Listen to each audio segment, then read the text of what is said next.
আল্লাহ রাসূল বলেছেন, তুমি যত পাপই করো, তুমি যদি সারা জীবন পাপ করো আর মরার সময় যদি ঈমান নিয়ে মরতে পারো, আমি রাসূল ওয়াদা করতেছি তোমাকে ওকালতি করে বারিশটারি করে আল্লাহর কাছে তোমার কাছে জেরা করে তোমাকে জান্নাতে পৌঁছাই দিব। এত বড় সুযোগ আল্লাহ আমাদেরকে দান করেছেন বিশ্ব নবীর উম্মত হওয়ার কারণে। খুশি না বেজার? তাহলে জবান খুলে আর একবার বলি আলহামদুলিল্লাহ। আল্লাহর প্রশংসা করার কারণ হলো, আপনারা যে কোরআন থেকে তাফসির শুনবেন, যে কোরআন থেকে আপনারা আলোচনা শুনবেন, এই কোরআনকে আল্লাহ তাআলা আমাদের জন্য হেদায়েত স্বরূপ দান করেছেন। হেদায়েত মানে কি? হেদায়েত মানে বোঝেন না? হেদায়েত মানে জীবন ব্যবস্থা। আপনারা বলেন এ কোরআনের মধ্যে সব কিছু আছে না নাই? এই জন্যই কোরআনের প্রথমে আল্লাহ বললেন, জালিকাল কিতাবু লা রাইবা ফীহি হুদাল্লিল। হুদাল্লিলের পরে কি হবে? সবাই কন না কেন? আয়াত তো কমন আয়াত। এই মুত্তাকিন বলার পিছনে ওয়াজ আছে, এই জন্য সবাই বলেন জালিকাল কিতাবু লা রাইবা ফীহি হুদাল্লিল মুত্তাকিন। আল্লাহ যদি বলতো হুদাল্লিন নাস, কিন্তু আল্লাহ হুদাল্লিন নাস না বলে মুত্তাকিন বলার পিছনে কারণ হলো, আবু জেহেল কোরআন শুনেছে কিন্তু কোরআনকে গ্রহণ করেনি। আজ আমাদের বাংলাদেশে অনেকে আবু জেহেলের গোষ্ঠী ঘন্টার পর ঘন্টা কোরআন শোনে কিন্তু কোরআনকে গ্রহণ করে না। ঠিক কিনা বলেন? আপনারা বলেন তো, শুধুমাত্র কোরআন শোনার জন্যে আল্লাহকে এই দুনিয়াতে কোরআন পাঠাইছেন? কোরআন শুধু শুনলে হবে না, কোরআনকে বাস্তব জীবনে গ্রহণ করা লাগবে। আবু জেহেল কোরআন শুনেছে, আপনারা তো আমার সামনে বসে কোরআন শুনতেছেন। আবু জেহেল নবীর সামনে বসে কোনোদিন কোরআন শোনার সাহস পায়নি। নবী যখন রাতের বেলা কোরআন পড়তেন, আবু জেহেল সুরের মতন চুপি চুপি ঘরের বাহির থেকে কোরআন শরীফ শুনতেন, আর সকালবেলা এসে কোরআনের পক্ষে রেজাল্ট দিতেন। এত সুন্দর কোরআনের বাণী, রাতটা কোন দিক দিয়ে গেল আমি বুঝবারই পারিনি। সুবহানাল্লাহ কন্যা কেন? আপনারা বলেন তো, আবু জেহেল কথা কি খারাপ কইছে? খারাপ কইছে? এত সুন্দর কোরআনের বাণী, রাতটা কোন দিক দিয়ে গেল আমি বুঝবারই পারিনি। আবু সুফিয়ান বলেন, এটা যেই কোরআন শুনতে রাত কোন দিক দিয়ে গেল বোঝা যায় না, সেই কোরআনকে যদি আমরা গ্রহণ করি তাহলে অসুবিধা কোন জায়গায়? শুনতেই যদি এত ভালো লাগে, সে কোরআনকে ধরলে অসুবিধা কোন জায়গায়? কথাটার মধ্যে গুরুত্ব আছে না নাই? শুনতে রাত কোন দিক দিয়ে গেল বোঝা যায় না, সেই কোরআনকে গ্রহণ করলে আমাদের অসুবিধা কোন জায়গায়? আবু জেহেল বলে, আবু সুফিয়ান, কোরআনকে যদি গ্রহণ করি তাহলে তোর আমার নেতৃত্ব চলবে না, আসল নেতা হয়ে যাবে আব্দুল্লাহর এতিম পোলা। কারণ কোরআনকে গ্রহণ করলে বাংলাদেশে কোনো ভুয়া নেতা থাকবে? আমাদের বাংলাদেশে যেই নেতাগুলো আছে, এরা কি আসল নেতা না ভুয়া নেতা? আরো জোরে বলেন, কি জোরসে বলেন? ভুয়া। ভুয়া ভুয়া একটা শব্দ বাংলাদেশে ভাইরাল হয়ে গেছে, ভুয়া। আমাদের বগুড়ার হিরো আলম যখন 21-এর বই মেলায় গেছিল, তখন ওই 21-এ বই মেলার ছেলেরা তাকে বলছে ভুয়া ভুয়া ভুয়া ভুয়া। কি বলছে? ভুয়া ভুয়া। আবার যখন মোস্তাক আহমদ তার একটা চিংড়ি বউকে নিয়ে গেল, মোস্তাক আহমদের নাম শুনছেন? বুড়া, ওই বিয়ে করছে একটা চিংড়ি, 7-5 পাশের একটা মেয়েকে বিয়ে করছে। যদি মোস্তাক আহমদ তার বউকে বোরকার মধ্যে রাখতো তাহলে কিন্তু এই ভুয়া ভুয়া শব্দ শোনা লাগতো না, ধরে কারণ ঠিক কিনা? কারণ বোরকার মধ্যে যখন কোনো মেয়ে মানুষ থাকে ওই বুড়ি না ছড়ি বেড়া থেকে বোঝা যাবে। কিন্তু মোস্তাক আহমদ বউটাকে বোরকার মধ্যে না রেখে বেপরদাভাবে যখন 21-এর বই মেলায় গেল, ওই বুড়ার সঙ্গে ওই ছুঁড়িরে মানুষ পছন্দ না করে ভুয়া ভুয়া ভুয়া ভুয়া শব্দ উচ্চারণ করলো। আর একটা নেতা আছে বাংলাদেশে, যেই নেতা বিসমিল্লাহ ঠিক মতো কবার পারে না। বিসমিল্লাহ কোতে কি কয়। ওই নেতা যখন বাংলাদেশের বই মেলায় গেল তখন ওই নেতাকেও ভুয়া ভুয়া শব্দ বলে তাকে তাড়াইয়া দিল। এখন আমরা আজকে বলবো ভুয়া শব্দটা আল্লাহর কোরআন অনুযায়ী যেই নেতারা চলবে না, মানুষের তৈরি মতো যেই নেতারা চলে, এরা কি আসল নেতা না ভুয়া নেতা? ভুয়া নেতা। তো ভুয়া নেতা কতদিন চলবে? যতদিন মানুষ কোরআন শুনবে, কোরআনকে গ্রহণ করবে না। মানুষ যখন কোরআনকে গ্রহণ করবে তখন বাংলার জমিনে আর কোনো ভুয়া নেতা চলবে না। জনগণ কথা ঠিক কি না? কারণ আল্লাহ কোরআনে বলেছেন সামিনা ওয়া তাআনা, শুধু শুনলে হবে না, এইটাকে গ্রহণ করা লাগবে। আগে এখানে গান হতো, আমি শুনলাম যে এই ফিল্ডটাকে গান হতো, কনসার্ট হতো, কিন্তু ছেলেরা সেইটা বাদ দিয়ে এই তাফসিরুল কোরআন মাহফিল করেছে। এতে কি আপনারা খুশি না বেজার? তাহলে জবান খুলে আর একবার বলি আলহামদুলিল্লাহ। এখন যেই ছেলেরা আজকে কোরআনের মাহফিল করতেছে, ওই ছেলেদের 1 নম্বর শর্ত হলো শুধু কোরআনের মাহফিল করলে হবে না, আল্লাহর কোরআনকে বাস্তবে গ্রহণ করা লাগবে। আপনারা বলেন তো, এই কোরআনকে গ্রহণ করতে গেলে 1 নম্বর শর্ত কি? না, নামাজকে হবে। এই কোরআনকে গ্রহণ করতে গেলে, কোরআনকে ধরতে গেলে 1 নম্বর শর্ত হলো লা ইয়ামাসসুহু ইল্লাল মুতাহহারুন। তুমি ততক্ষণ পর্যন্ত কোরআন শরীফ স্পর্শ করতে পারবা না যতক্ষণ তুমি পবিত্র না হবা। তাহলে যেই কোরআনকে ধরতে পবিত্র হওয়া লাগে, সেই কোরআনকে মানুষ যখন গ্রহণ করবে, ওই মানুষটা তখন কেমন মানুষ হবে? আবু জেহেল কোরআনকে শুনেছে, গ্রহণ করে নাই, আর হযরত আবু বকর শুধু কোরআন শোনে নাই, কোরআনকে গ্রহণ করেছে। জোরেখন কথা ঠিক কিনা? কাফেরদের মধ্যে 1 নম্বর হলো আবু জেহেল, আর মুসলমানের মধ্যে 1 নম্বর হলো আবু বকর। এখান থেকে প্রমাণ হয়ে গেল শুধু কোরআন শুনলে হবে না, বাস্তবে কোরআনকে গ্রহণ করা লাগবে। আমার সামনে যে হাজার হাজার আল্লাহর বান্দারা বসে আছেন, আপনারা বলেন আপনারা কি আবু জেহেল হবেন না আবু বকর হবেন? আবু বকর হবেন? তাহলে আবু বকর হবার গেলে কোরআনকে শুধু শুনলে হবে না, এই কোরআনকে বাস্তবে গ্রহণ করা লাগবে।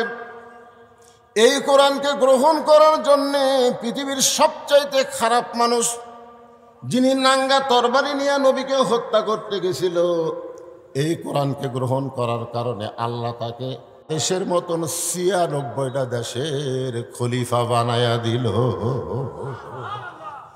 সবচাইতে খারাপ আবু জেহেল কিন্তু নবীকে মারার পরিকল্পনা করছে, কিন্তু উমর ফারুক নবীকে মারার পরিকল্পনা করে নাই, ডাইরেক্ট মারার জন্য অস্ত্র ধারণ করেছে। জোরেখান কথা ঠিক কিনা?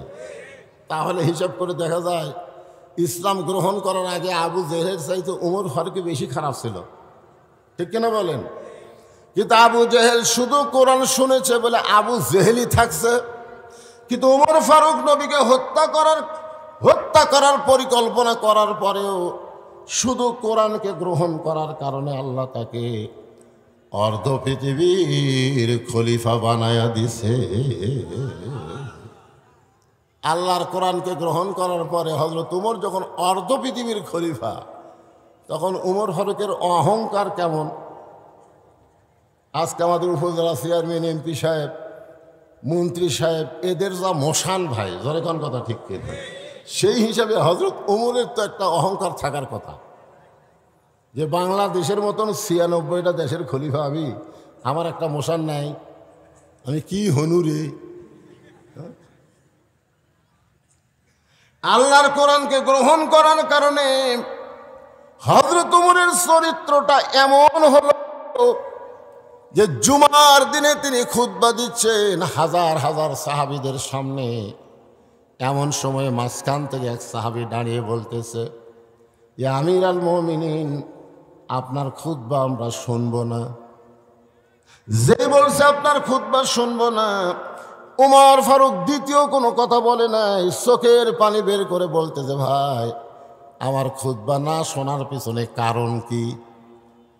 এখনকার কোনো এমপি যদি মঞ্চে ভাষণ দিবার আসে আর কোনো লোক যদি দাঁড়িয়ে বলে, এমপি সাহেব আপনার ভাষণ আমরা শুনবো না, কারণ ভোটের আগে আপনি যেইভাবে মানুষের কাছে আসেন, ভোটের পরে আর আপনার চোপা দেখা যায় না। এইরকম কথা যদি কেউ কয়, আপনি বলেন তো এমপি কিছু বলার আগে এমপির চামচা ওকে সাইজ করবে, যখন ঠিক কিনা? আর উমর ফারুককে যখন বলতেছে আপনার খুতবা আমরা শুনবো না, উমর ফারুক চোখের পানি বের করে বললেন, আমার অপরাধ কি? বলে, আপনার অপরাধ হলো আমাদেরকে খাটো পাঞ্জাবি দিয়া আপনি লম্বা জুব্বা পরে খুতবা দিচ্ছেন। আমাদেরকে খাটো পাঞ্জাবি দিয়ে আপনি লম্বা জুব্বা পরে খুতবা দিবেন। যতক্ষণ লম্বা জুব্বার কাহিনী না বলবেন ততক্ষণ আমরা আপনার খুতবা শুনব না। বাংলাদেশের টাকা কি কানাডাত পাচার করছে নাকি? বাংলাদেশের টাকা কি কানাডাত গেছে? কানাডাত এখন বেগম পাড়া হচ্ছে, যখন কি পাড়া? আমাদের বাংলাদেশের অনেক সম্পদ অনেক নেতারা বিদেশে পাঠাইয়া দিছে, আর হযরত ওমর কোনো সম্পদ পাচার করে নাই, খালি জুব্বাটা লম্বা হচ্ছে। তাতেই বলতেছে ভাষণ মন্দ, আগে বলে লম্বা জুব্বা হওয়ার কারণ কি? উমর ফারুক যখন ছোট বাচ্চার মতন কান্দে, এমন সময় আব্দুল্লাহ ইবনে উমর ৬ লক্ষ হাদিসের হাফেজ, ৩০ পারা কোরআনের হাফেজ, জোরে কান সুবহানাল্লাহ। উমর ফারুকের সন্তানের যোগ্যতা কি? ৬ লক্ষ হাদিসের হাফেজ, ৩০ পারা কোরআনের হাফেজ।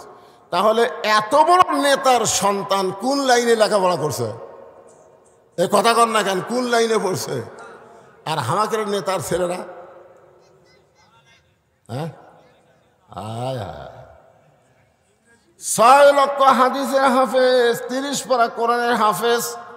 বাবার পাশে দাঁড়ায় বলতেছে, রে নবীর সাহাবীরা, তোমরা খাটো পাঞ্জাবি হলেও তো নতুন কাপড় পরে নামাজ পড়তে এসেছ। আমার পরনে দেখো, আমার পরনে নতুন কোনো কাপড় নাই। ওসমান গনি বলে, আব্দুল্লাহ, আজকে জুমার দিনে নতুন কাপড় না পরে তুমি পুরাতন কাপড় পরলে কেন? আব্দুল্লাহ বলতেছে, আমি যদি নতুন কাপড় পরে নামাজ পড়তে আসতাম তাহলে আমার বাবার জুব্বা লম্বা হতো না।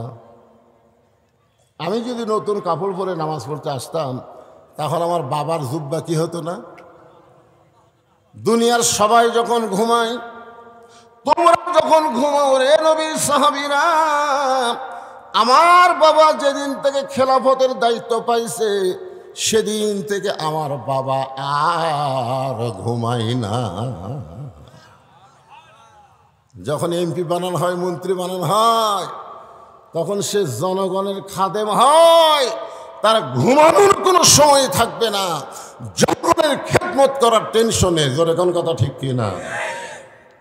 আব্দুল্লাহ বলতেছে, একদিন গভীর রাত্রে চেতন পাইয়া আমি দেখলাম আমার মা দরজার পাশে দাঁড়িয়ে আছে। আমি মাকে বললাম, মা আপনি দরজার পাশে দাঁড়িয়ে আছেন, আপনি কি ঘুমাবেন না? আমার মা বলে, আব্দুল্লাহ রে, তোর বাবা বাড়ি থেকে বের হয়ে গেছে, তোর বাবা বাড়ি থেকে বের হয়ে গেছে মানুষের দুঃখ কষ্ট দেখার জন্যে। তোর বাবা যতক্ষণ বাড়িতে না আসবে আমি তোর মা ততক্ষণ ঘুমাতে পারবো না। রাতের বেলা মানুষের দুঃখ কষ্ট দেখে অর্ধ পৃথিবীর খলিফা। হঠাৎ দেখতে পাই মরুভূমির মধ্যে কে যেন তাঁবু টাঙ্গাইছে। তাঁবুর মধ্যে দুইটা বাচ্চা মা মা বলে কাঁদতেছে, আর মা বলতেছে গোশত সিদ্ধ হলেই তোমাদেরকে খাবার দিব। উমর ফারুক চমকে গেলেন। মদিনার জমিতে তাঁবু টাঙ্গাইছে, এটা কোন মহিলা? আর বাচ্চা দুরা খাবার জন্য কান্দে, এখন পর্যন্ত মার গোশত সিদ্ধ হয় না। দম্বার গোশত হলে বড় জোর 8 ঘন্টা লাগবে, উটের গোশত হলে বড় জোর 1 ঘন্টা লাগবে। এত গভীর রাত হয়ে গেল, এখন পর্যন্ত সিদ্ধ হয় না। উমর ফারুক তাঁবুর নিকটে গিয়ে লোকমা দিয়ে বললেন, মা তুমি কেমন মা? তোমার কলিজাত কি দয়া নাই? তোমার সন্তানগুলো ক্ষুধার জ্বালায় কান্দে, আর এখনো পর্যন্ত তোমার গোশত সিদ্ধ হয় না। মেয়েটা বলে, পথিক রে, বর্তমানে যেই বিপদে পড়েছি আমার আল্লাহ আমার খুঁজলেই না। মানে একটু বিরক্ত হয়ে গেছে। দরকার কি হয়ে গেছে? বর্তমানে আমি যেই পজিশনে পড়েছি আমার আল্লাহ আমার খোঁজ নেয় না। উমর ফারুক বলে, মা তুমি কি বলতে চাও? মেয়েটা বলতেছে, আমার বাড়ি হলো ইয়ামিন দেশে। আমি গতকাল বিকালবেলা উমর ফারুকের দরবারে যাবার চাইছিলাম, কিন্তু এত মানুষের ভিড়, আমি উমরের দরবারে যাবার পারি নাই। আমি মনে মনে সিদ্ধান্ত নিয়েছি আজকে রাত কোনো মতে কাটাইয়া দিয়া আগামীকাল সকালবেলায় উমরের দরবারে যাব। কিন্তু আমার দুইটা সন্তানের পেটে এত খিদা লাগছে, ওরা খালি বারবার খাবার জন্য কান্দে। আমি ওদের সান্ত্বনা দেওয়ার জন্যে পাতিলের মধ্যে পানি আর পাথর দিয়ে নিচে আগুন লাগাইয়া বলতেছি, গোশত সিদ্ধ হলেই তোমাদের খাবার দেব। আমি মনে করেছিলাম এই গোশত সিদ্ধ হওয়ার কথা শুনে এক সময় আমার দুইটা সন্তান ঘুমায় যাবে, কিন্তু এদের পেটে এত ক্ষুধা, ওরা ঘুমাবার পারতেছে না। আমার মনে হয় আজকে রাত আমার সন্তান দুইটা ক্ষুধার জ্বালায় বাঁচবে না। সঙ্গে সঙ্গে হযরত ওমর বললেন, মা আর কষ্ট করো না, একটু ধৈর্য ধারণ করো। মাকে একটু ধৈর্য ধারণ করার কথা বলে অর্ধ পৃথিবীর খলিফা পাগলের মতন বাইতুল মালের দরজায় এসে ডাক দিলেন, আসলাম তাড়াতাড়ি খাবার 1 বস্তা আমার মাথায় উঠাইয়া দে। আসলাম বলতেছি, আমির আল মুমিনিন, আমি হলাম চাকর আর আপনি হলেন খলিফা, কোথায় বস্তা নিয়ে যাওয়া লাগবে আমারে বলেন, আমি মাথায় করে নিয়ে যাব।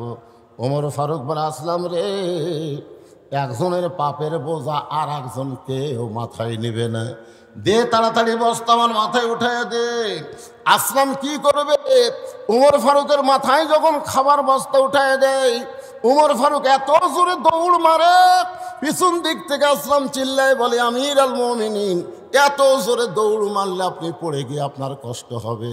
উমর কান্দের বলে, আসলাম রে, সময় মতো যদি জাগা মতো যাবার না পারি তাহলে জাহান্নামের আগুনকে আল্লাহ উমর পুড়াইয়া দিবে। এক দৌড়ে তাঁবুর কাছে গিয়ে বললেন, মা বস্তার মধ্যে খাবার আছে, রুটি আর হালুয়া তৈরি করো। মা রুটি হালু তৈরি করে ওই উমর ফারুকের হাতে যখন দেয়, উমর ফারুক দুইটা সন্তানকে 2 উরাতের উপরে নিয়ে রুটি হালুয়া যখন মুখে দেয়, 2 বাচ্চা উমর ফারুকের চেহারা দিকে ফ্যাল ফ্যাল করে তাকায় থাকে। বাবা মারা গেছে, বাবার দরদ আমরা কোনোদিন পাই না।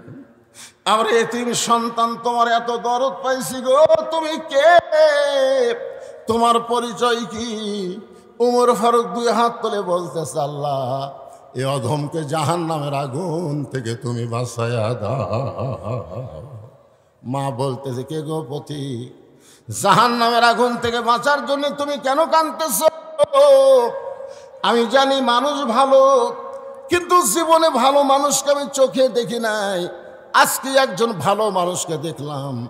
উমরকে যদি আল্লাহ মদিনার খলিফা না বানায়া তোমারে যদি মদিনার খলিফা দিত, তাহলে আল্লাহর মদিনা যেন দুনিয়ার জান্নাত হয়ে যেত। আব্দুল্লাহ বলে, সাহাবীরা রে, আমার বাবার লম্বা জুব্বা দেখে তোমরা লোকমা দিয়া খুতবা বন্ধ করেছ। আমার পরনে তাকায় দেখো, আমার পরনে লম্বা, আমার পরে নতুন কোনো কাপড় নাই। আমি আব্দুল্লাহ যখন ঘুমাইয়াছিলাম, আমার বাবা চুপি চুপি আমার দরজায় গিয়ে ডাকতেছে, আব্দুল্লাহ আব্দুল্লাহ আব্দুল্লাহ। আমি আব্দুল্লাহ চমকে গিয়ে দরজা খুলে দেখলাম বাবার হাতে নতুন একটা কাপড়। আমি খুশি হয়ে বললাম, নেতার বেটা হয়ে লাভ আছে, নেতার বেটা হয়ে কি আছে, লাভ আছে। বাইতুল মাল থেকে একটা কাপড় আমাকে দেওয়া হয়েছে, আর গভীর রাত্রে আর একটা কাপড় আপনি আমাকে দিবে রাইছেন। নেতার বেটা না, R15 চলায়, জোরে কোন কি 5 চলায়। নেতার বেটা হয়ে লাভ আছে, বাইতুল মাল থেকে আমার এক টুকরা কাপড় দিছে, আবার গভীর রাত্রে আমাকে আর একটা দিবে রাইছেন। সঙ্গে সঙ্গে ওমর ফারুক আল্লাহর কোরআন থেকে তেলাওয়াত করলেন, ইন্নাল্লাহা ইয়ামুরুকুম আন তুআদ্দুল আমানাতি ইলা আহলিহা ওয়া ইযা হাকামতুম বাইনান নাস আন তাহকুমু বিল আদল। সবাই আল্লাহু আকবার কর না কেন? বাংলাদেশে কিছু বড় বড় দল আছে, এরা আল্লাহু আকবার করার চায় না। ওদের মিছিলে বহু স্লোগান আছে, কেউ যদি ভুল করে আল্লাহু আকবার কয় ঘাট ধরে বের করে দিবে, জোরে কোন ঠিক কিনা? এরা হামাকের দলত তো আল্লাহু আকবার নাই, তুই আল্লাহু আকবার কোথায় পেলি? তা আপনাদেরকে সেই দলের মানুষকে ভাই, আল্লাহু আকবার কোথায়? কোরআনের তেলাওয়াত শুনলে আল্লাহ বলেছেন যাদাতুহুম ঈমানান, আল্লাহ তার ঈমান বাড়ায় দেয়।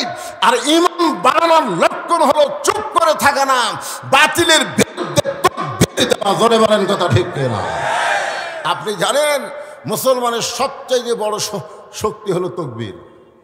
সবচাইতে বড় শক্তির নাম কি? তাকবীর। তাকবীর দিলে আল্লাহ খুশি হয়, শয়তান বাতাস ছাড়তে ছাড়তে পালায় যায়। এতগুলো মানুষ একটা গলা খাঁকারে দেখে তাকবীর দেন তো দেখি। আল্লাহ যাই তাকবীর দিবে না, মরার আগে তার জবান বন্ধ হয়ে যায়। আল্লাহ লিল্লাহি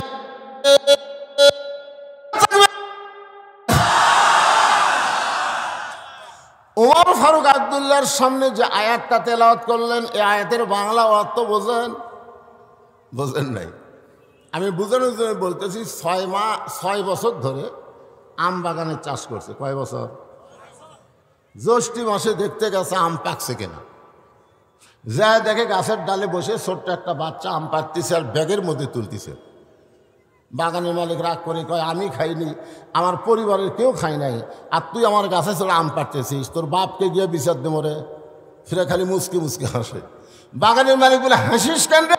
তোর বাপক যা বিচার দেবো। ছেলে বলতেছে, আমার বাপক কোথায় খুঁজবার যাবেন, আমার বাবাও আর এক গাছে চড়ছে। বাগানের মালিক তাকায় দেখে ওর বাপ খালি আম পাড়ের বস্তা ভরায়, গাছের নিচে বসে কান্দের, বলে আল্লাহ বিচার দেবো কার কাছে? বেটাও চোর, বাপও চোর।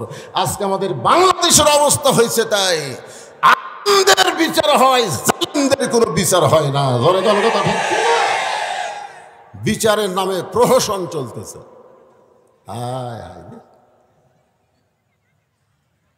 কোনো দোষ নাই, ডান্ডা বাড়ি লাগে আরে কোর্টে হাজির করে, মনে হয় মার্ডার করছে, মানুষ খুন করছে। হ্যাঁ, একটু মনোযোগ দিয়ে শুনবেন। ওমর ফারুক বলেন, আব্দুল্লাহ এই জামাটা আমার ভাগে পড়ছে বাজান, এই জামা পরে আমি আগামীকাল খুতবা কেমনে দিব? এত ছোট জামাই কি খুতবা দেওয়া যায়? তোর কাপড়টা আমাকে দান করে দে, তোর কাপড় আমার কাপড় একত্র করে আমি একটা লম্বা জুব্বা বানায় খুতবা দিবার চাই। আব্দুল্লাহ বলতেছে, গভীর রাত্রে আমার কাপড়টুকু আমার বাবাকে দান করার পর আমার কাপড় আর বাবার কাপড় একত্র করে বাবা লম্বা জুব্বা বানায় খুতবা দেয়। এখন বলো খুতবা শোনা যায় কি না যায়? সমস্ত মুসলমান চিল্লায় বলতেছে, আল্লাহর কোরআনকে গ্রহণ করলে আর কোরআন অনুযায়ী যদি রাষ্ট্র চলে, এমন নেতাই জনগণ দেখতার পায়।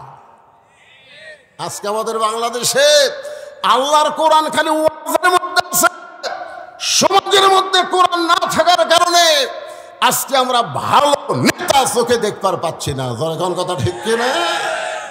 আপনারা কি মনে করছেন এই কোরআনকে খালি শোনার জন্যে?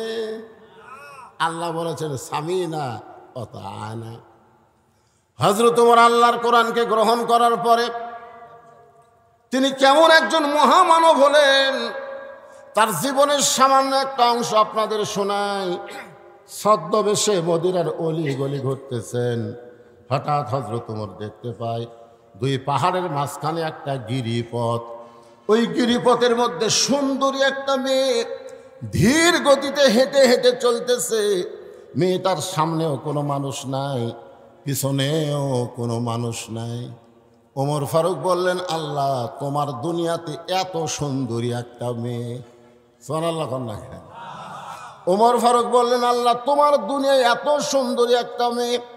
অনেক যুবক চিন্তা করতেছে, ওমর ফারুক মেয়েটার চেহারা থেকে সুন্দরী বলতেছে, কোরআন দিয়ে যখন দেশ চলবে তখন মেয়েদার চেহারা দিকে সুন্দরী বলবে না, মেয়েদার আপাদ মস্তক আল্লাহর আইন পর্দা যদি থাকে তাকেই আল্লাহর ইসলাম সুন্দরী বলবে। আপনাদের কাছে, যুবকদের কাছে আমার একটা প্রশ্ন হলো, তোমরা একটু বুঝাশোনা বলবো। আমি যে বলবো পর্দানিশী নারী যারা, তোমরা বলবা বিশ্ব সুন্দরী তারা, বলতে পারবে না? আজকে আমাদের যুবকদের চরিত্র নষ্ট করার পিছনে পরিমণির মতন কিছু বেহায়া নারী আছে। জোরে জন কথা, ঠিক কথা বল না? একটা নারী ইচ্ছা করলে গোটা বাংলাদেশের যুবকের স্বপ্ন দোষ করে দেবে, স্বপ্ন দোষ। কি মনে করতেছে? আজকে আমাদের যুবকেরা ইন্ডিয়ান হারবাল খোঁজে, ইন্ডিয়ান হারবাল। দেওয়ারা যা খোঁজে, চিকন কিভাবে মোটা হবে। হ্যাঁ, আমি যুবকদের বলি, কোন বেপরদা নারীকে তোমার মন্তরে জায়গা দিও না। কোন বেপরদা নারী কোন নারী না, পুরোপুরি বিশ্বাস। জোরে বলেন কথা, ঠিক কিনা? এই জন্য সবাই স্লোগান দেবেন, আমার মায়েরা পর্দার অন্তর আছে না নাই? যখন আছে না নাই, একটা সঠিক স্লোগান দেবেন। আমি যেই বলবো পর্দানিশী নারী যারা, আপনার বলবেন বিশ্ব সুন্দরী তারা। পর্দানিশী নারী যারা, আর যেই বলবো বেপর্দা নারী যারা, আপনার বলবেন শিলা কলা তারা। বেপর্দা নারী যারা, আচ্ছা, একই গাছের কলা, এক গামলায় শোঁচাওয়ালা, এক গামলায় শিলা। আপনার বলেন তো টাকা দিয়ে কোনটা কিনবেন? কলালা বলতে তো ভাই একই গাছের ভাই, তুই কি কলা শিলা খাস না? শিলাই তো খাই, তাকে থেকে শিলা আছে রে, খালি লিবু আর খাবো। তখন খরিদ্দার বলতে তো ভাই তুই আমাকে পাগলা ভাবছো, আমি খাওয়ার আগেও খাসে। কলালা বলতেছে আল্লাহর শপথ কেউ খায়নি। ধুলা খাসে, মশা খাসে, মাছি খাসে, এটা কি আর খাওয়ার উপযুক্ত আছে? বেপর্দা নারী যারা, বয়লা মুরগি তারা। জোরে বলেন কথা, ঠিক কিনা? সমাজের মধ্যে সবচাইতে খারাপ হলো বেপর্দা নারী, আমাদের যুবকদের চরিত্র নষ্ট করতেছে। ওমর ফারুক যে মেয়েটাকে দেখলেন পর্দানিশী সুন্দরী, মেয়েটার নিকটে গিয়ে বললেন, মা, এই দুই পাহাড়ের মাঝখানে তুমি ঘুরতেছো একা একা, তোমার সামনেও কোনো মানুষ নাই, পিছনেও কোনো মানুষ নাই, তোমার অন্তরে কি ভয় ডর লাগতেছে না? সঙ্গে সঙ্গে মেয়েটা বলে, পথিক, তুমি কি হযরত উমরকে চেনো? সুবহানাল্লাহ কবেন না? মেয়েটা কাকে বলতেছে? হযরত উমরকে বলতেছে। পথিক, তুমি কি হযরত উমরকে চিনো? যেদিন উমর আল্লাহর আইন দিয়ে রাষ্ট্র চালায়, সেদিন থেকে পৃথিবীর এক প্রান্ত থেকে আর একটা প্রান্তে একটা মহিলা যাবে, ওই মহিলার কলিজায় কেবলমাত্র একমাত্র ভয় থাকবে কার?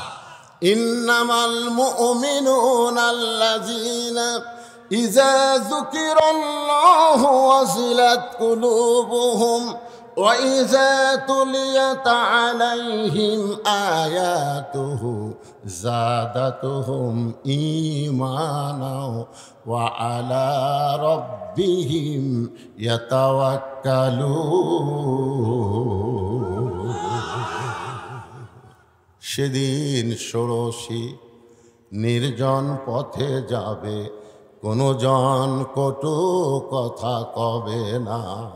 পথে আর প্রান্তরে সম্পদের মোহে পড়ে খুন আর হাসানি হবে না।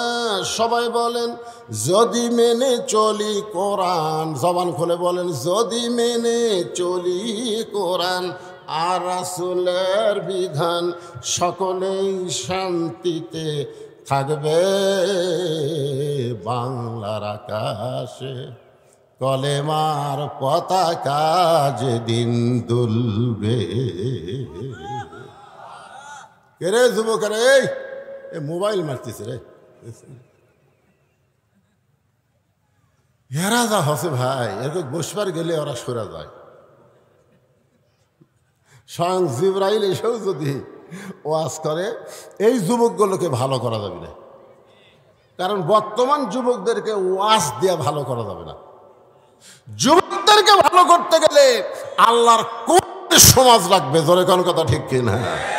আল্লাহ কোরআনে বলেছেন, ওয়ানুনাজ্জিলু মিনাল কুরআনি মা হুয়া শিফাউ ওয়া রাহমাতুল লিল মুমিনিন।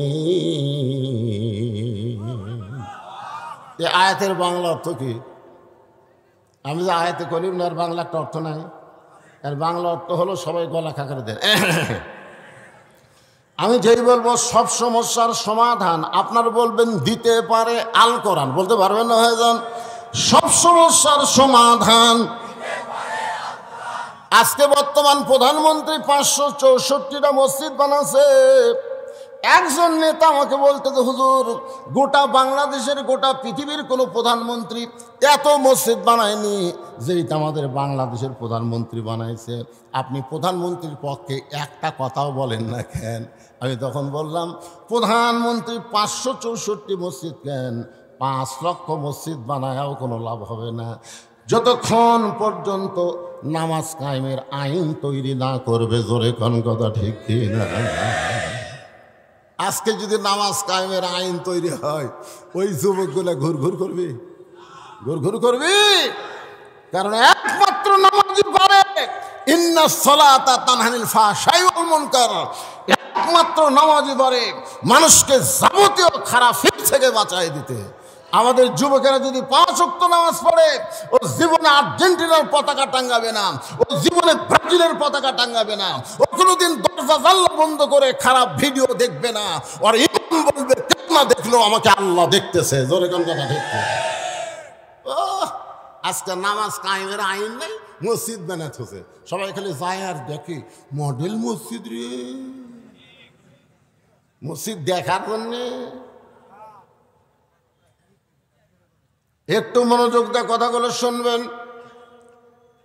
ওমর ফারুক বলতেছেন, মা এই নির্জন পথে তুমি ধীর গতিতে চলতেছো, তোমার চলার সাইজ দেখে আমার মনে হয় তোমার মধ্যে কোনো দুঃখ কাজ করতেছে।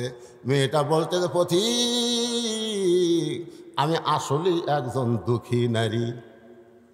6 দিন হলে হযরত ওমরকে আমি খুঁজতেছি। জোরে বলেন কয়দিন? 6 দিন হলে হযরত ওমরকে আমি খুঁজতেছি। ওমর ফারুক বলে, মা তুমি কি পাগলি হইছো নাকি? ওমর হলো অর্ধ পৃথিবীর খলিফা। ওমরকে যদি খুঁজবার চাও তাহলে বঙ্গভবনে যাও, রাষ্ট্রীয় ভবনে যাও, গণভবনে যাও, সংসদ ভবনে যাও। এইগুলো ভবনে না যায় তুমি 2 পাহাড়ের মাঝখানে ওমরকে খুঁজতেছ। ওমর কি উর্দুম্বা নাকি? মেয়েটা বলে, পথিক রে তুমি জানো না আল্লাহর কোরআন দিয়ে না নেতারাই দুঃখী মানুষকে খুঁজে বেড়াবে। আপনার বলেন তো, এই কোরআন দিয়ে যখন বাংলাদেশ চলবে তখন নেতা খোঁজা লাগবে? নেতারাই দুঃখী মানুষকে খুঁজবে। আর আমাদের বাংলাদেশের নেতারা ভোটের আগে খোঁজে, ভোট গেলে আর খোঁজে না। জোরে কোন কথা ঠিক কিনা? আমার এক নেতা রাস্তা দিয়ে গাড়ি নিয়ে যাচ্ছে, যাওয়ার সময় দেখে এক ফকির আসতেছে। তো ড্রাইভারকে বলতেছে ব্রেক কর। তো ড্রাইভার বলে, স্যার কেউ তো নাই। আরে ব্রেক কর। যে গাড়ি ব্রেক করছে, নেতা গাড়ি থেকে নামে ফকির সালাম দিচ্ছে, আসসালামু আলাইকুম চাচা কেমন আছেন? ফকির খালি চারিদিকে তাকায়। নেতা বলে, কি দেখেন? বলে, তুমি কাকে সালাম দিলা বাবা? বলে, আপনাকে দিলাম, আমি ভিক্ষা করে খাই। কয়, ভোটের আগে আপনিও যান কোথায়? আয় নেতার চরিত্র রে। ভোটের আগে ফকিরও যাও, উনিও দেয়। আর ভোট পাওয়া যখন এমপি নেতা হয়ে যায় তখন আর নেতার নাগাল পাওয়া যায় না। জোরে কোন কথা ঠিক কিনা? মেয়েটা বলতেছে, পথিক আমার ইমান বলতেছে 6 দিন হলে হযরত ওমরকে আমি খুঁজতেছি, আর 1-8 দিনের মধ্যেই হযরত ওমরকে আমি পেয়ে যাব। আপনার বলেন তো, মেয়েটা ওমরকে পাইছে কি পাই নাই? ওমর ফারুক চোখের পানি বের করে বলে, মা তুমি যে উমরকে খুঁজতেছ আমি হইলাম সেই উমর।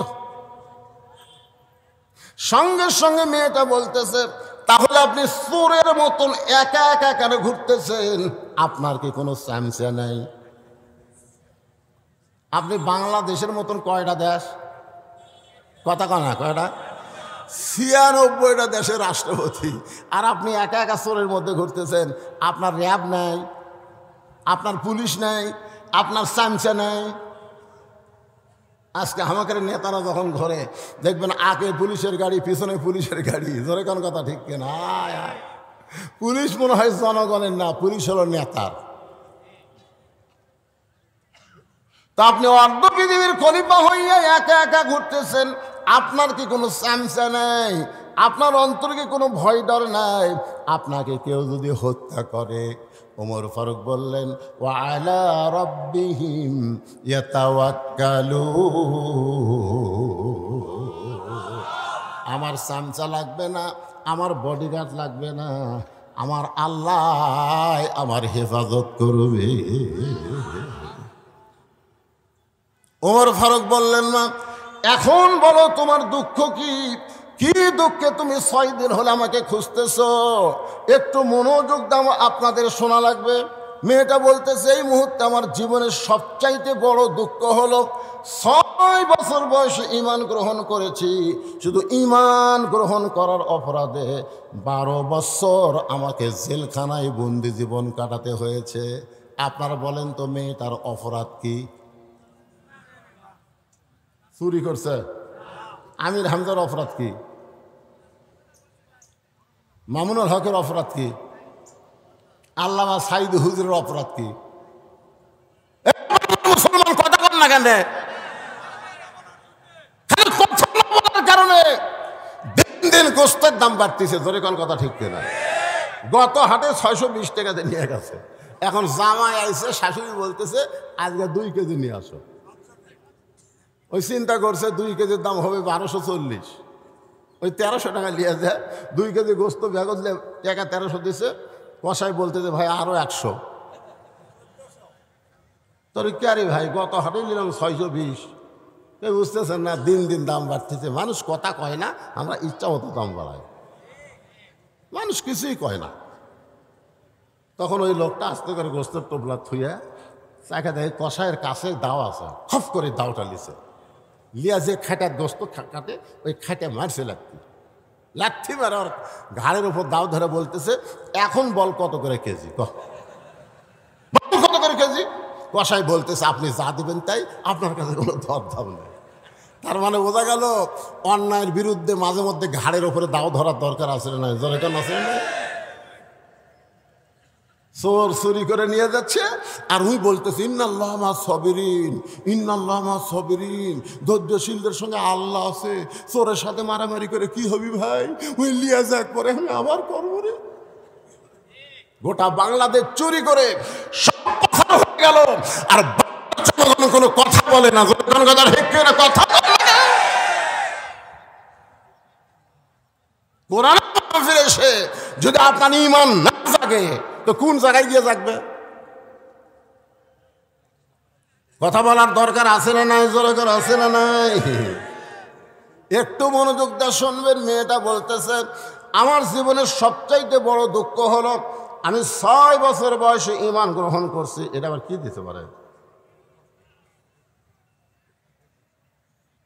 প্রধান অতিথি হিসেবে আইসে, প্রধান অতিথি আসার আগে এখন বলবেন না প্রধান অতিথির আগমন, প্রধান অতিথির আগমন লিল্লাহি।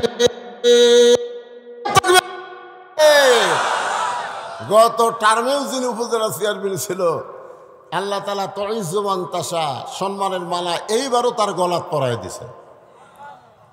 সেই নেতা, বর্ষিয়ান নেতা আজকে আপনাদের মঞ্চে উপস্থিত হয়েছে।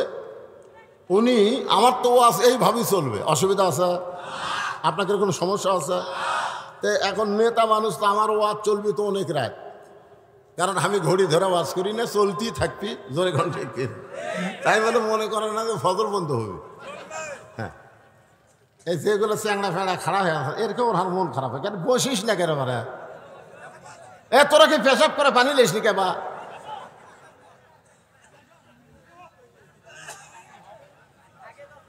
আমি ঘোষণা করতেছি অনেক মাইক দেন এই মুহূর্তে আপনাদের উপজেলার সম্মানিত চেয়ারম্যান আজকের মাহফিলের সম্মানিত প্রধান অতিথি আপনাদের সামনে শুভেচ্ছা বক্তব্য দিবেন আপনার ধৈর্য নিয়ে তার বক্তব্য শোনার পরে আমি যেখানে ওয়াজ স্টপ করছি এখান থেকে আবার একটা না চলবে সমস্যা আছে এক ধরে উঠবেন না এই যে দুই একজন উঠছেন না না না কিসের এক নম্বর অত্যন্ত গুরুত্বপূর্ণ আলোচনা করেছেন যে সমাজের অবক্ষয়ের কথা বলেছেন এখনকার ছেলেরা অনেকে মাদক আসক্ত হয়ে গেছেন আমি বলতেছি ছেলেরা মদ খাক জিনা খাক যা করে করুক কিন্তু ওই ছেলেকে যদি নামাজি বানানো যায় যেরকম কি বানানো যায় কথা আমার না কথা আল্লাহ বলেছেন ইন্নাস সালাতা তানহানিল ফাহশাই ওয়াল মুনকার একমাত্র নামাজই পারে মানুষকে যাবতীয় অশ্লীলতা খারাপি থেকে বাঁচাই দিতে বলেন সুবহানাল্লাহ এই জন্যই তো রাসূল বলেছেন 7 বছর থেকে নামাজের তালিম দাও কয় বছর থেকে আর 10 বছর থেকে জোর করে নামাজ ধরাও যদি আমাদের পরিবারের পক্ষ থেকে 7 বছর থেকে নামাজের তালিম দেওয়া হতো আর 10 বছর থেকে জোর করে যদি নামাজ ধরানো হতো ওই ছেলে কোনোদিন মদ ধরতো না ধরে কোনো কথা ঠিক কিনা আর একটা কথা চেয়ারম্যান সাহেব অত্যন্ত গুরুত্বপূর্ণ কথা বলেছেন যে এখানে তো মানুষ হেদায়েত হবে না কারণ বক্তারাও আসে বাণিজ্যিকভাবে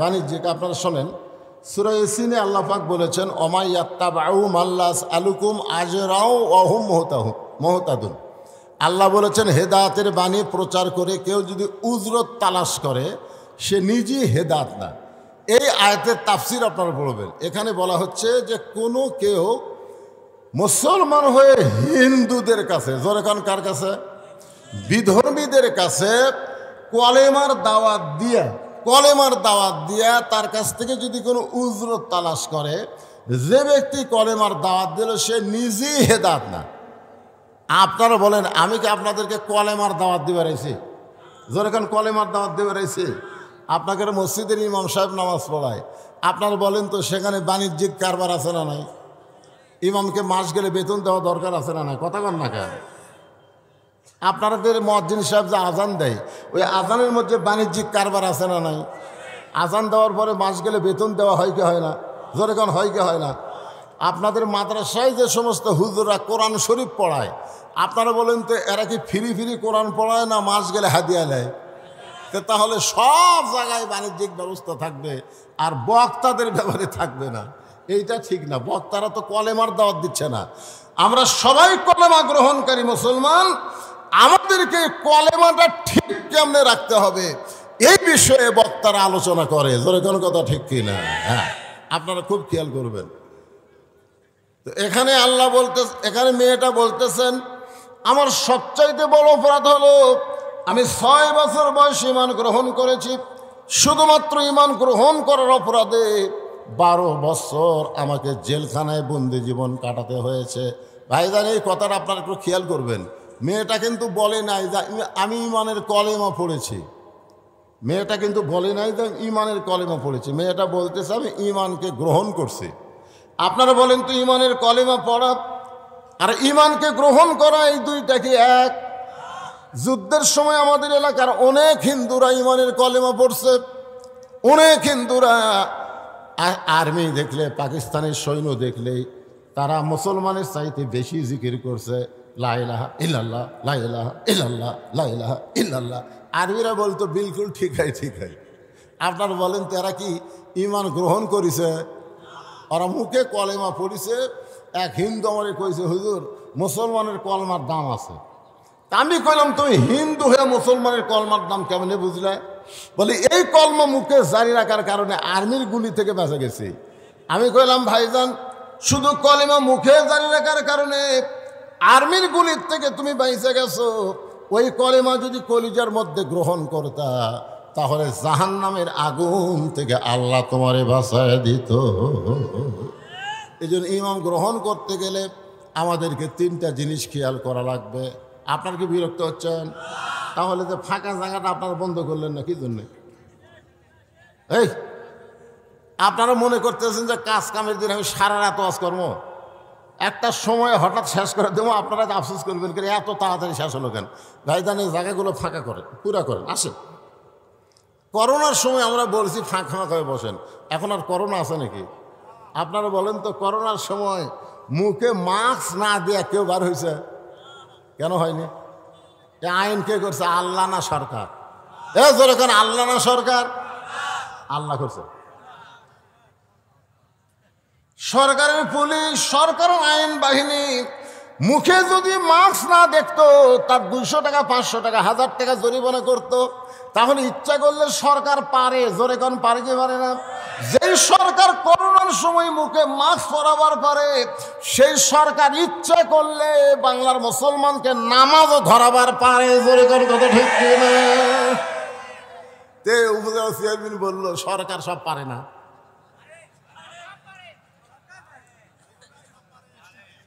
ইচ্ছা করলেই পারে, কিন্তু সরকার করবে কেন? সরকারের মধ্যেই তো নামাজ পড়ে না, জোরে কোন কথা কন না কেন? আজকে মদের বিরুদ্ধে কথা বলা হচ্ছে যে যুবকরা মদ পান করতেছে, অনেক নেতা পর্যন্ত মদ পান করে, জোরে কোন কথা ঠিক কিনা? যে দেশের নেতারা মদ পান করে সেই দেশের যুবকদেরকে মদের বিরুদ্ধে কেমন বলবো?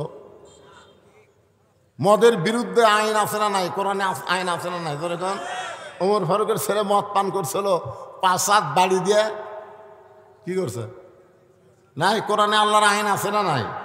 আমাদের যুবকের নামাজ না পড়লেও আইন আছে, এই যে ফ্রিজিং করলে তারও আইন আছে, সব কিছুর আইন আল্লাহর কোরআনের মধ্যে আছে। এই জন্যই তো আল্লাহ বলেছেন অনুনাজ্জিলু মিনাল কোরআনি মা হুয়া শিফাউ ওয়া রাহমাতুল লিল মুমিনিন। যার বাংলা স্লোগান হলো সব সমস্যার সমাধান দিতে পারে আল কোরআন।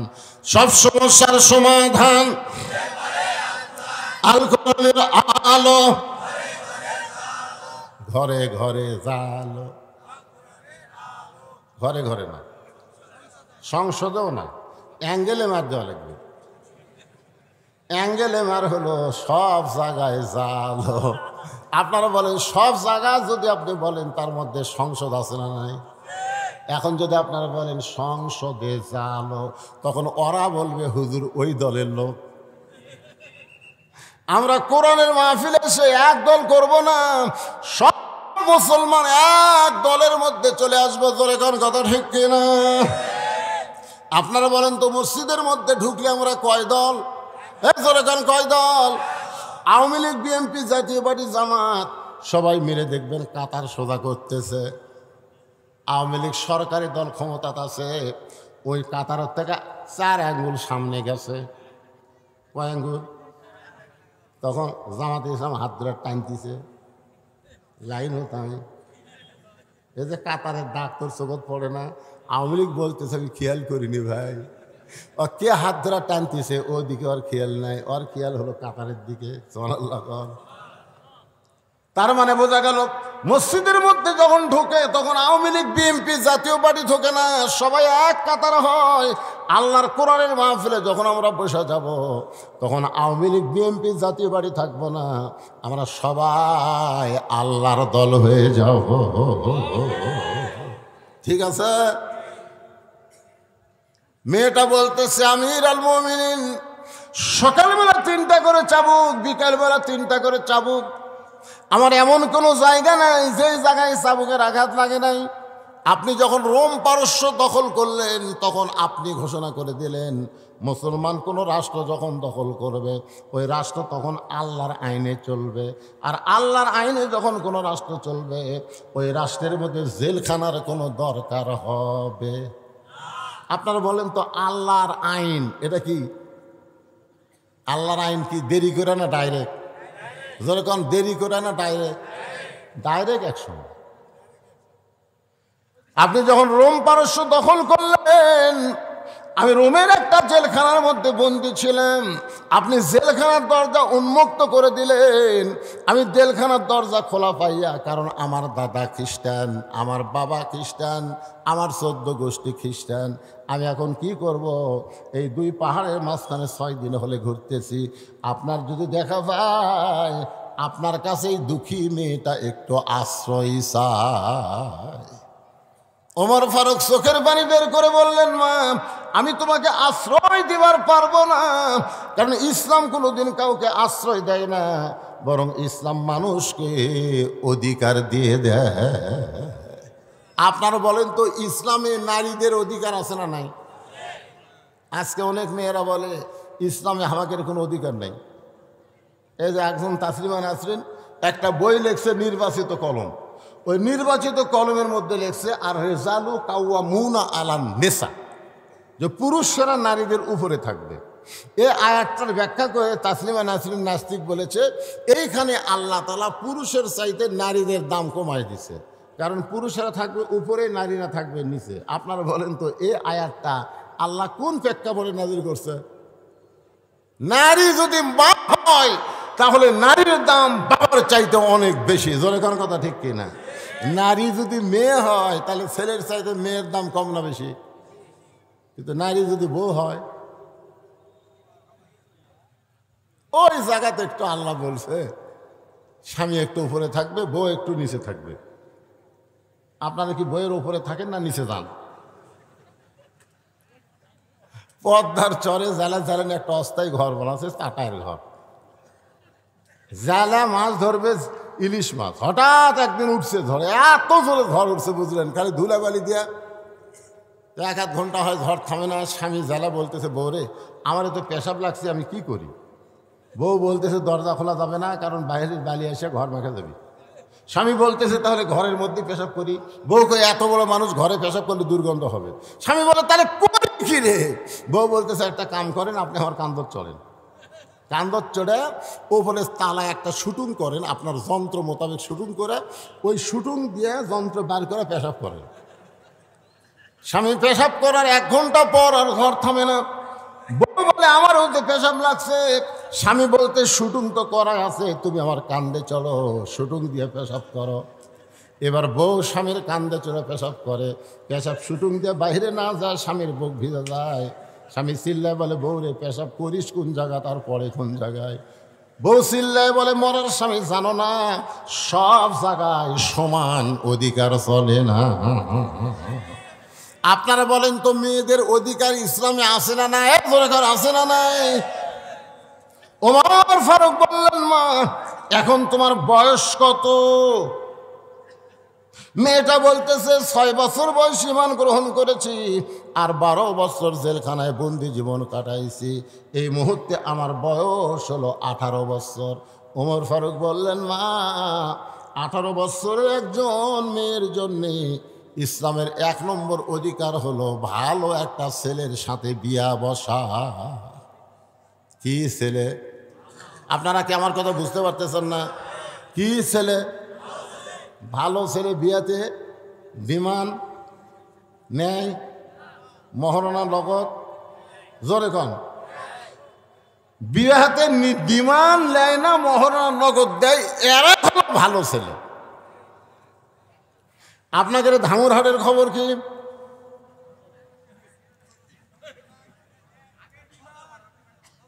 যে ব্যক্তি ডিমান্ড নিয়ে বিয়ে করে, ওই যতইবার কবুল করুক আর বিয়ে হয় না।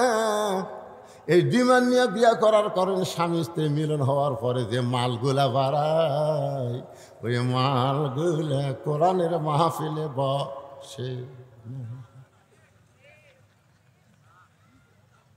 আপনারা আজকে সর্বাত্মক স্বীকার করবেন, ডিমান্ড নেওয়া জায়েজ না হারাম? মহরনা দেওয়া ফরজ না সুন্নত? মহরনা দেওয়া ফরজ, সেই মহরনা দেয় না। আর যেই ডিমান্ড নেওয়া হারাম, সেই ডিমান্ড নেয়। এরা কোনোদিন ভালো ছেলে হতে পারে না। ওমর ফারুক বললেন, মা, তুমি একটা ভালো ছেলের খবর কোথায় পাইবা? কারণ তোমার তো কোনো অভিভাবক নাই। আমি একটা ভালো ছেলের খবর দিচ্ছি, দেখো তো ছেলেটা তোমার পছন্দ হয় না। মেয়েটা বলতেছে আমিরুল মুমিনিন, তাহলে আপনি ভালো ছেলের খবর দেন।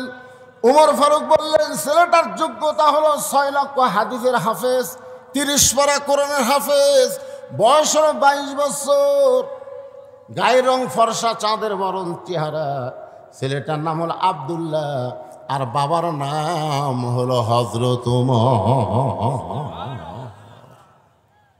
মারে ও মা, আমি তোমাকে আমার বৌমা বানায়া, বেটার বৌমা বানায়া আমার বাড়িতেই তোমাকে অধিকার দিবার চাই। আপনারা বলেন তো, মেয়ে মানুষের অধিকার আছে না নাই? আমি তোমাকে কি মা, জোরে কান কি মা। অনেক মুরব্বী চিন্তা করতেছে, হুজুর বেটার বৌমা হয়, এটা আপনার ওয়াজে আমরা শুনি, কিন্তু বাড়ির তো দেখতে পাই না। এখন অনেক বেটার বৌমা না হইয়া বউ দজ্জাল হসে, আছে না নাই? জোরে কান আছে না নাই? আপনারা যে বেটা করে বিয়ে করাছেন, কেবারে বেটার বউগুলা কেমন? কথা কয় না। আপনারা বেটা করে বিয়ে করাননি? আগুন। বিয়ে করার আগে বেটা কি ভালো জানেন, দুটা ডাব কিনে নেয়, একটা বাপক কাটা দেয়, একটা মাও কাটা দেয়। বাপ মাও কয় আমাকে আল্লাহ ফেরেস্তা দিছে। কিন্তু বিয়ে করার পরে বউ যে কি কান মন্ত্র দিছে, আর আপনাকে এই কি জায়গার নাম হাটনগর আর থাকে না, এখন বউলিয়া চলে গেছে নওগাঁয়। এখন নওগাঁ বউলিয়া থাকে, বাসা করছে, 3 তলা বাসা করছে, ওটি বউলিয়া থাকে। বাপ মা থাকে হাটনগর। একদিন বাবা অসুস্থ হয়ে নওগাঁয় ভালো ডাক্তার দেখানোর জন্য চলে গেছে। ভালো ডাক্তারের একটা লম্বা সিরিয়াল, দেখতে দেখতে রাত 9টা বাজছে। রাত কয়টা? এখন চিন্তা করে 9টার সময় হাটনগর কেমনে যাই। মন বলতেছে কে তোর বেটার বাসা নাই। তখন ওই মনের তাগিদে বেটার বাসাত গেছে। বেটার নাম হলো আব্দুল্লাহ, কি সুন্দর নাম, আব্দুল্লাহ। আব্দুল্লাহ বাসা তেচুম করছে, কে রে? আমাকে সবাই সার করে ডাকে, সাহেব করে ডাকে, আমার নাম ধরে ডাকলে এই মরদ কে রে?